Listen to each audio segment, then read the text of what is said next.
Eu já quero entrar na mensagem com vocês e quero que você abra a sua Bíblia lá no primeiro livro de Reis, capítulo 18. E a mensagem de hoje, amados, é ruído há de uma grande chuva. Eu comecei essa mensagem ontem no nosso canal do YouTube. Nós temos que aprender a sustentar com oração. Por quê? Porque é a oração que vai mover a mão de Deus, não é pela nossa mão, não é pela nossa capacidade. Você vê o mundo confuso mais do que nunca, sim ou não? Não é verdade? Vocês vê a autoridade pensa uma coisa, outro pensa outra, a ciência, um ramo da ciência diz uma coisa, outro ramo da ciência diz outra. Alguém dizia, toda unanimidade é burra, não é assim que falavam? Então, assim, nos meios sociais, é bom ter uma diversificação de pensamentos. Por um certo ponto é até bom, mas a fé é unânime, a fé não resta dúvida. No mundo dos homens, as pessoas dizem várias coisas, é tratado no mundo dos homens, até no que diz respeito à fé, Jesus ele pergunta, eu sempre dou esse exemplo, ele pergunta aos seus discípulos, quem os homens dizem que eu sou? E o que os homens diziam acerca de Jesus, irmãos? Uns é o quê? Uns diziam que ele era Elias, que mais? Outros diziam que ele era o quê? João Batista, Moisés, Jeremias, ou um dos profetas. E aí Jesus se dirige aos discípulos e pergunta, e vocês quem dizem que eu sou? E o que o Pedro fez, amados? Tu és o Cristo, amém? Então, em um mundo cheio de dúvidas, nós não podemos duvidar da palavra. Em um mundo, onde muitas pessoas falam muitas coisas ao mesmo tempo, nós temos que olhar para a palavra e não deixar com que essas notícias, não deixar com que tantas informações venham colocar a nossa fé dividida. Mas como que nós vamos vencer isso?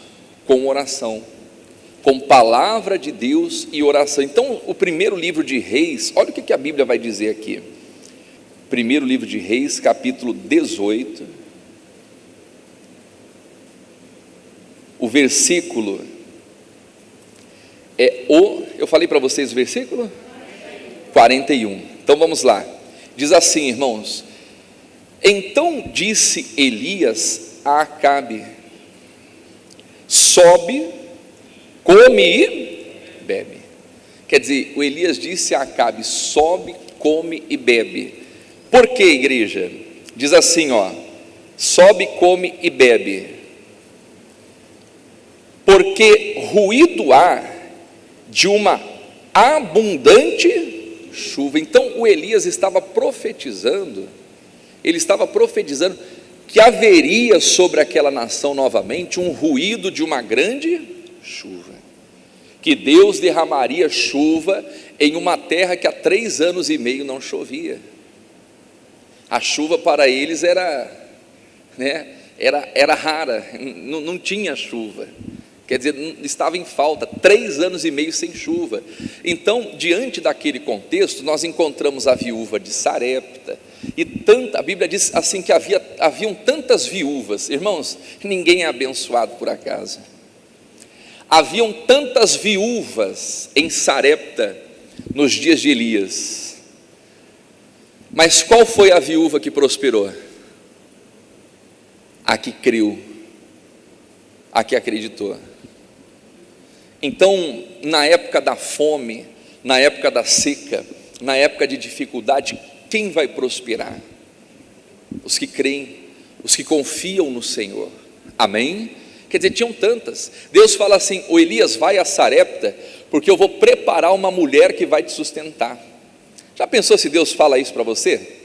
Você está passando uma dificuldade, você está passando por um momento difícil, né? Aí Deus chega para você e fala assim: ô seu João, vai lá para Punaú, porque ali em Punaú eu vou levantar alguém que vai te sustentar. Aí você fala assim: oh Deus, obrigado, tudo que eu estava precisando ouvir.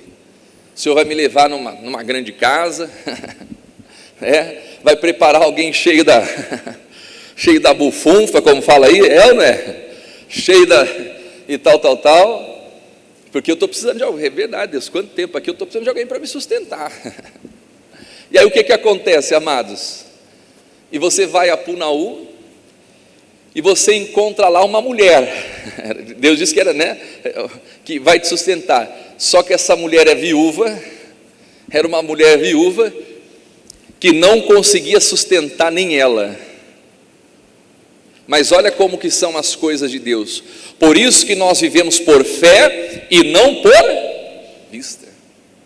Meu irmão, quem anda por vista se perde, quem anda pautado naquilo que vê, naquilo que os homens dizem, se perde. Nós temos que estar ligados com Deus, porque quando estamos ligados com Ele, pelo Espírito, o Espírito não nos deixa errar, o Espírito não nos deixa confundidos. Quem está entendendo isso? Amém? Então olha só, e aí o Elias ele vai a Sarepta por causa dessa seca que havia naquela época, por causa dessa fome. E Deus fala: vou preparar uma mulher que vai te sustentar. E o Elias chega até a essa casa, irmãos, uma viúva, que não tinha nem o que comer para ela. E aí o Elias, não é verdade? Ele chega na porta da cidade, encontra esta viúva, e ele fala assim: mulher, traze-me um pouco de água para que eu beba. Ela foi lá e trouxe a água. Aí depois o Elias falou assim: agora traga um bolo para mim. Ela fala assim: vive o Senhor, que eu só tenho um pouquinho de farinha e um pouquinho de azeite, e eu vou fazer para mim e para o meu filho, e nós vamos comer e vamos morrer. Vamos comer e vamos morrer. E aí o que o Elias faz? Por isso que nós temos que ser de Deus, irmãos. Amém? Por isso nós não podemos olhar, o pregador jamais pode olhar para a condição das pessoas, jamais. E nós temos que ensinar o povo a honrar a Deus e honrar os homens. Se tem uma coisa que Deus ele abomina, é o egoísmo. Sabe aquele tipo de gente que quer tudo para ela? Tudo para ela. Não tem gente que é assim? Tudo que ela conquista na vida é em função de quê? De si? Não tem gente que é assim? Tudo que ela conquista na vida é em função de si mesmo. Podemos dizer, são os ricos insensatos, Vou dizer para a minha alma: come, bebe, folga, porque tens em abundância. Porque tens em abundância. E o que a Bíblia diz acerca desses ricos? Sábios, prudentes, sim ou não? Essa noite pedirão o quê? E o que você preparou vai ficar para quem? Então o segredo da vida, irmãos, o segredo da vida é você viver em favor de Deus e em favor do próximo, das pessoas.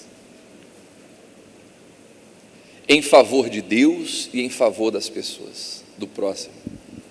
Esses vão ser os bem-sucedidos. Amém? Viva, aprenda isso. O primeiro mandamento qual é? Amar a Deus sobre tudo.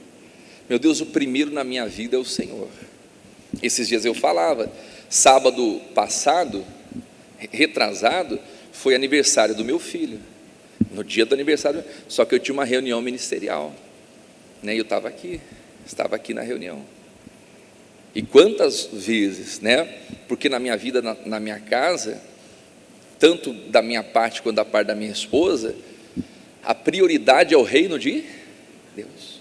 Por exemplo, se o meu aniversário cair no domingo, eu vou passar o meu aniversário na igreja. Se cair numa segunda, se não tiver um compromisso, eu estou com a família, e a família está na igreja junto, diga glórias a Deus, não é verdade? Se cair no dia que eu não tenho um compromisso com a obra de Deus sempre em primeiro lugar, irmãos. Por quê? Porque é o reino de Deus, e ao próximo, a família, e claro, né, que eu não vou deixar de exercer o meu papel do lar, né, e tenho tempo para a família também. Mas o que eu quero que você entenda? O grande segredo da vida é você amar em primeiro lugar a Deus e ao próximo, e aí você vai bem, irmãos, amém? E aí você vai ser abençoado nessa terra. Mas amar a Deus, honrar a Deus em tudo, na sua palavra, no seu trato, na sua conduta, não é verdade? Em qualquer canto, você andar no temor de Deus e andar em amor para com o próximo. Então o Elias, quando ele pede o pão, ele não está sendo mal com aquela mulher, ele está ensinando aquela mulher a priorizar as coisas, porque aquele pão que ela tinha, aquele bolo, né, que ela iria fazer, ela estava pensando em quem? Nela e no filho. E o Elias falou assim: você faz o que você está falando, mas faze primeiro para mim, porque da panela não vai faltar a farinha, e da botija não vai faltar o azeite, até que Deus derrame chuva sobre a face da terra. Então, enquanto a terra estava seca, haviam várias viúvas, irmãos, nos dias de Elias, haviam várias pessoas passando dificuldade. Irmãos, a crise, a dificuldade, ela vem de tempos e tempos, e assim como ela assola muita gente, assombra muita gente, tem muitas pessoas que se levantam nessas épocas. Mas por quê? Porque creem em Deus, não só no que diz respeito à vida financeira e econômica, mas em tudo. Nós vivemos uma crise geral, crise de saúde, crise institucional, crise, né, nas famílias. Você vê em momentos de pandemia como essa, né, que estão mandando cancelar todos os cultos, irmãos, quantas pessoas nós atendemos com depressão, que vêm desesperadas para a igreja, que vêm angustiadas, enfim, com os mais diversos problemas, por conta de isolamentos também que se fazem. Então, se for feita uma análise geral, o que está faltando? Por que as medidas adotadas não resolvem? Está faltando buscar o reino de Deus, amém? E quando a pessoa ela busca o reino de Deus, ela vai amar Deus, ela vai amar o próximo, o marido vai amar a esposa, vai tratar bem a esposa, o pai vai tratar bem os filhos, não é verdade? Se tiver que ficar isolado, se tiver que ficar em casa, o lar vai ser um lar de harmonia. Mas tem gente que está sendo mais prejudicial ficar em casa do que ficar na rua. Por quê? Porque é o marido batendo na mulher, pai espancando o filho, a violência doméstica aumentando, a fome, não é verdade? A fome aumentando, a dificuldade e tal, e aquilo que as pessoas precisam para manter a sua fé para cima, eles querem privar. Eles querem privar. Então nós temos que orar muito a Deus. Por quê? Para que Deus coloque a mão sobre essa nação. Não só sobre essa nação, sobre o mundo. Mas Deus tem o controle de tudo. Amém? Deus não perdeu o controle da situação. O sistema, né, pode estar descontrolado, mas Deus não. Quando Deus fala, acontece. Amém? Se Deus declara que não vai ter chuva, então não tem chuva. Mas quando Deus manda a chuva, meu irmão, um pequeno sinal, uma pequena nuvem é capaz de trazer uma abundante chuva. Mas nós temos que estar ligados com Deus. Então, passados 3 anos e meio de seca, de fome, de dificuldades, o Elias manda um recado para Acabe. Diz aqui, o versículo 41: então Elias disse: sobe e come e bebe, porque ruído há de o quê? De uma abundante chuva. E Acabe subiu a comer e a beber. Mas Elias fez o quê? Subiu ao cume do Carmelo e se inclinou por terra e meteu o seu rosto entre os joelhos. Irmãos, o Elias foi orar. Tem coisas que nós vamos resolver somente na oração. Você quer ver Deus honrando as suas palavras? Comece a orar.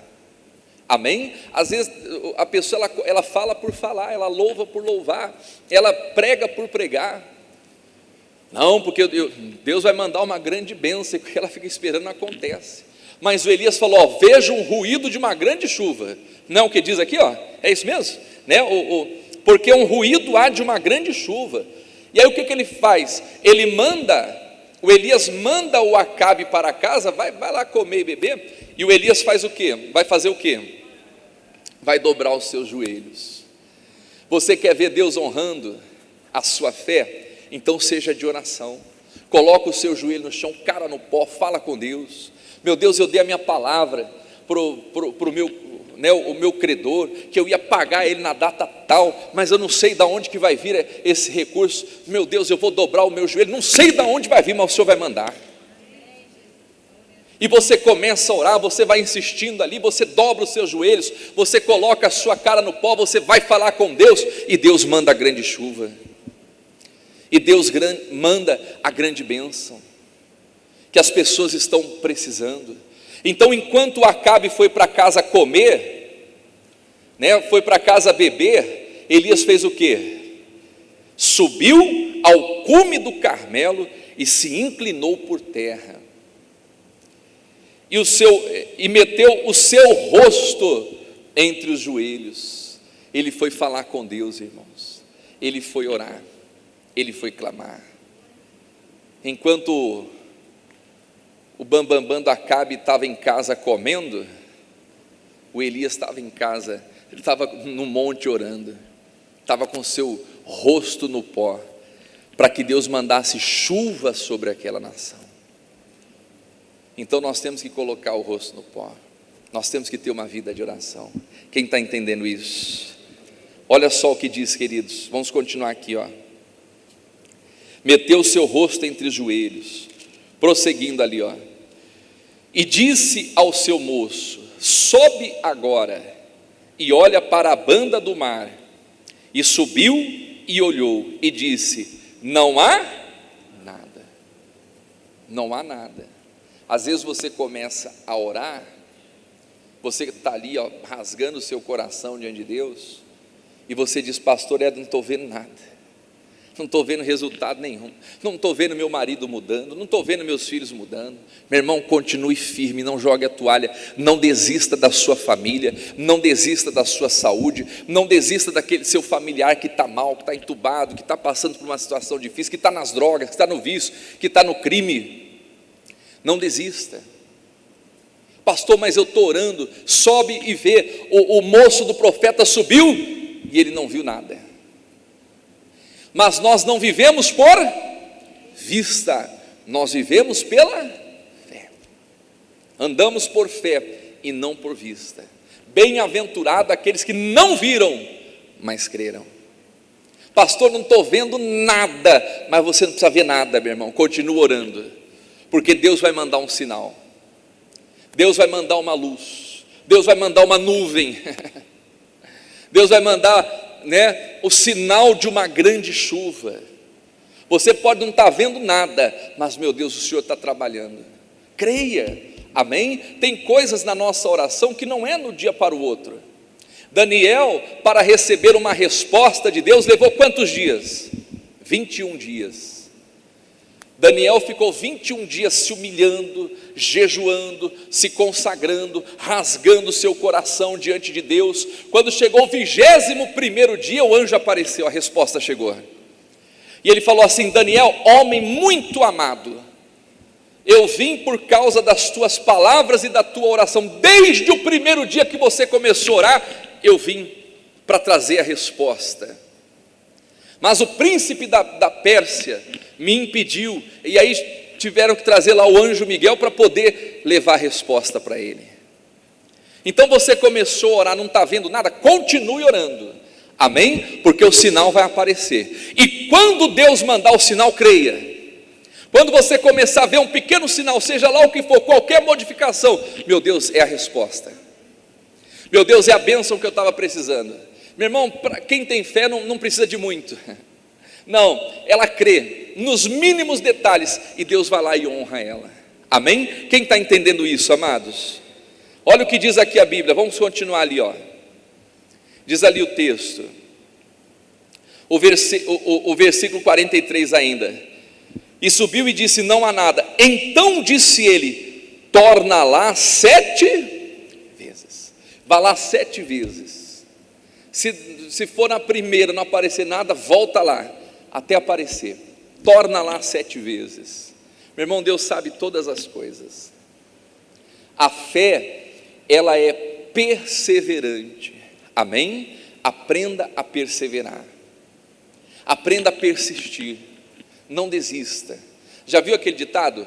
Água mole em pedra dura, tanto bate até que fura, né? A gente tem que ser assim, né? É como a água, é como o rio. A fé é assim, ela trabalha assim, ela é persistente, ela não aceita não como resposta. Não aconteceu nada, não vai ter que acontecer.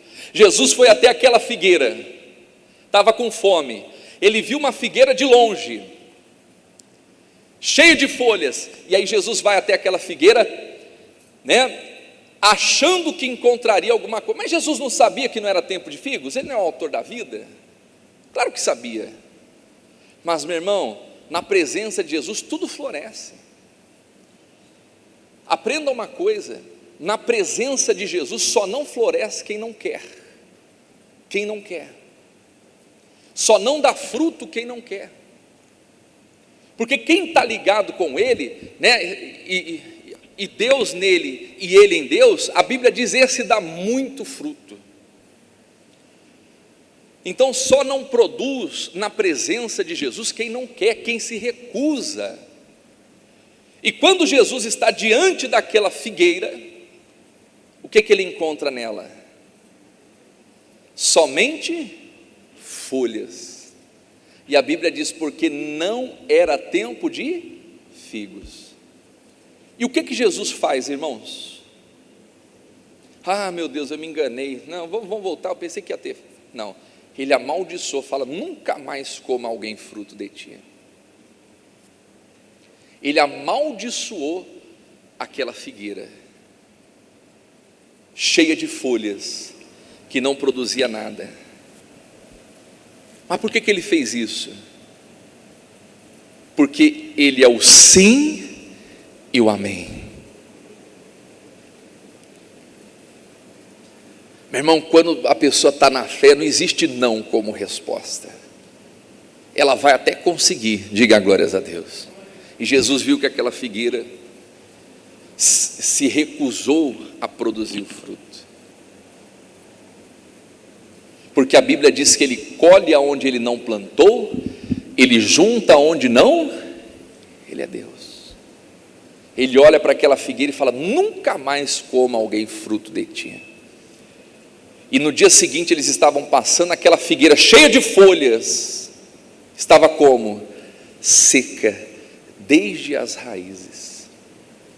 Então quando nós caminhamos pela fé, não existe não. Ah, eu subi lá, eu não vi nada. Sobe 7 vezes, vai lá 7 vezes e olha. E aí o que acontece ali, amados? E sucedeu que a 7ª vez disse, eis aqui uma pequena nuvem, como a mão de um homem, subindo do mar.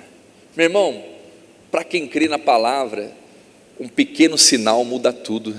Quem crê, diga glórias a Deus. Um pequeno sinal muda tudo, irmãos. Para quem crê na palavra, é um pequeno sinal, não precisa de muito não.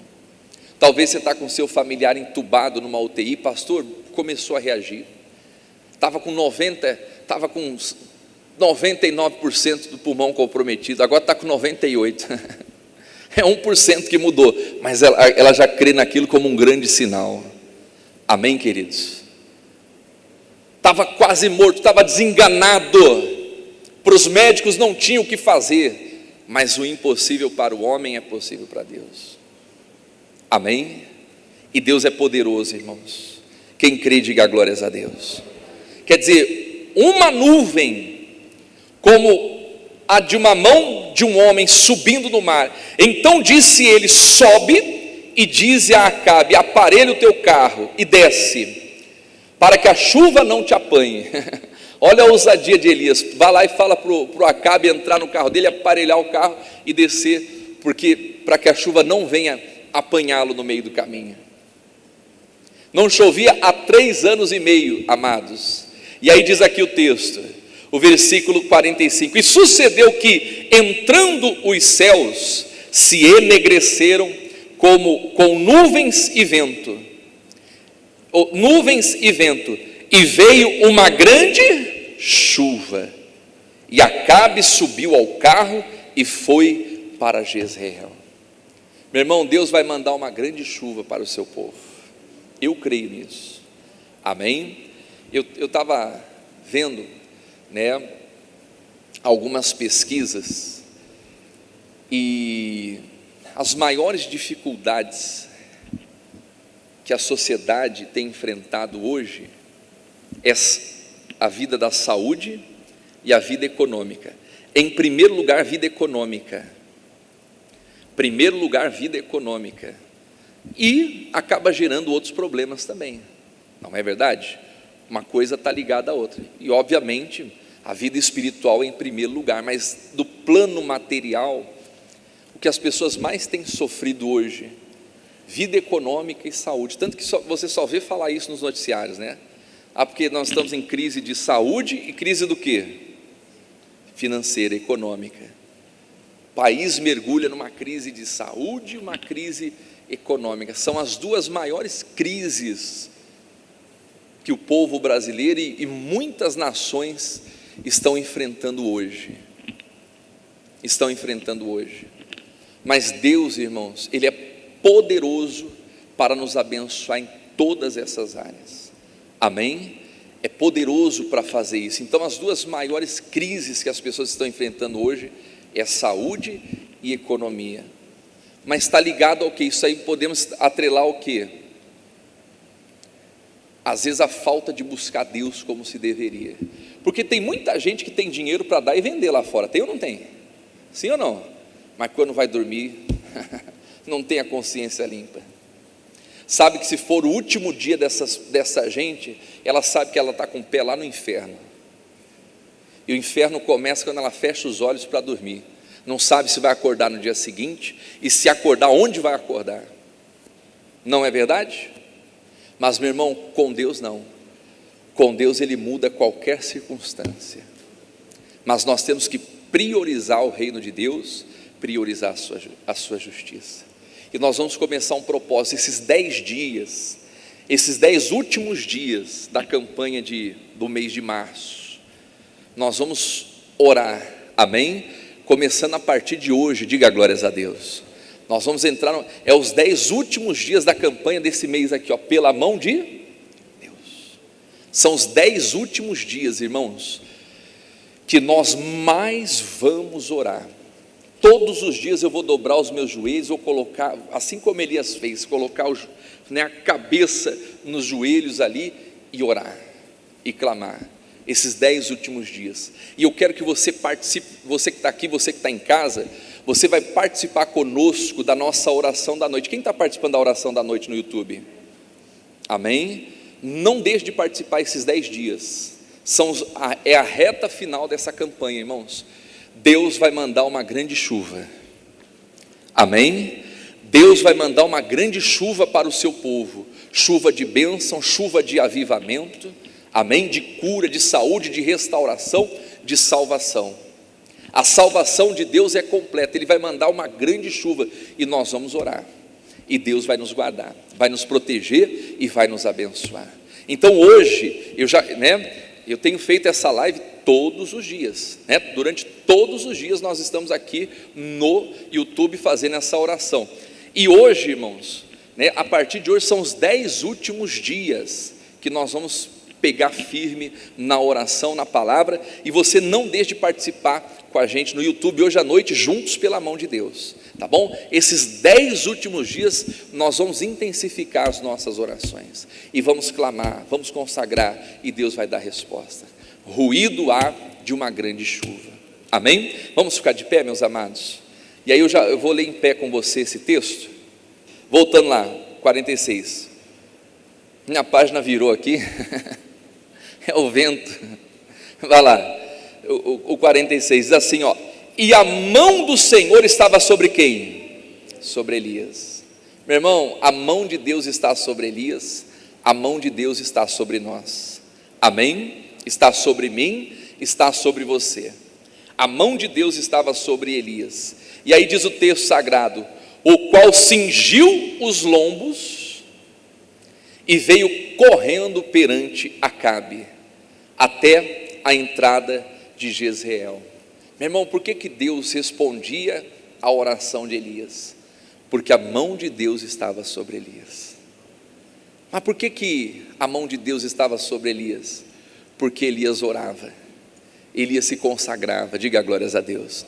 Elias não se dobrava, irmãos, diante das injustiças e diante das situações, não se dobrava diante da idolatria, não se dobrava diante de nada, a não ser diante de Deus.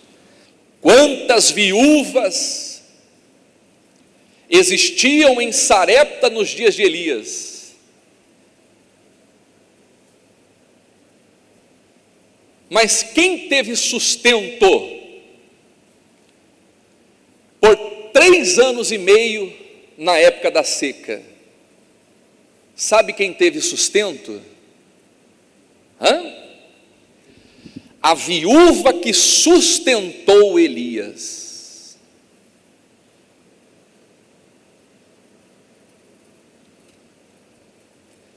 Que representava o reino de Deus. Bem-aventurados são aqueles que sustentam a obra de Deus. Ele falou, Elias, vai para Sarepta, porque eu ordenei uma mulher que vai te sustentar. E quem foi a mulher que sustentou Elias? A mulher que não tinha nada na panela, mas porque ela confiou no ministério daquele homem, aquele pouquinho que ela tinha, que ela ia acabar no dia seguinte, durou praticamente ali toda a crise, até que veio a chuva sobre a face da terra.